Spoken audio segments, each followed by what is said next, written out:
Once upon a time, in a faraway kingdom, a queen sat sewing by her window in the middle of winter. She pricked her finger, and 3 drops of blood fell onto the freshly fallen snow.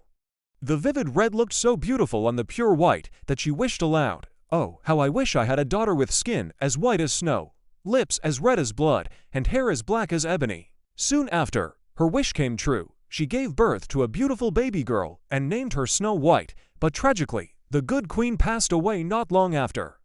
The king eventually remarried. His new wife was incredibly beautiful, but also cruel and full of vanity. She owned a magical mirror, and every single day she would ask it, "Mirror, mirror on the wall, who is the fairest of them all?" For years, the mirror always answered, "You, my queen, are the fairest of all." But as Snow White grew, her beauty blossomed. One day, the mirror gave a different answer, "Queen, you are fair, it's true, but Snow White is 1,000 times fairer than you." Consumed by jealousy, the queen was furious. She summoned a huntsman and commanded him, "Take Snow White deep into the forest and kill her. As proof, bring me back her heart." But when they were deep in the woods, the huntsman looked at the innocent princess and couldn't bring himself to do it.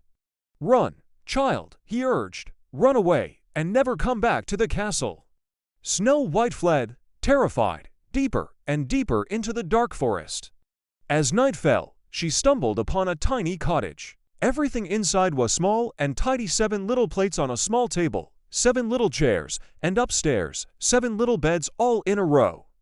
Exhausted, she lay down across the beds and quickly fell asleep. Soon, the owners of the cottage returned. They were 7 dwarfs who spent their days mining for gold in the mountains. They were surprised to find the beautiful girl asleep in their home. When Snow White awoke and told them her sad story, the kind dwarfs felt sorry for her. "If you will keep house for us," they said, "you can stay here, and you will be safe." Snow White happily agreed. She cooked their meals and kept the cottage neat, and the dwarfs adored her. But they warned her sternly, "Be careful. Your stepmother will soon find out you're alive.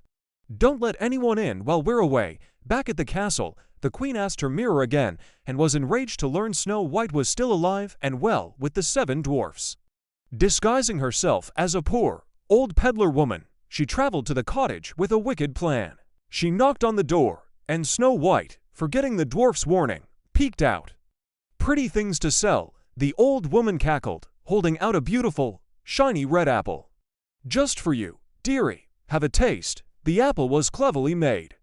One half was perfectly fine, but the red half was laced with a deadly poison. Snow White, tempted by the juicy-looking fruit, took a bite of the red side and instantly fell to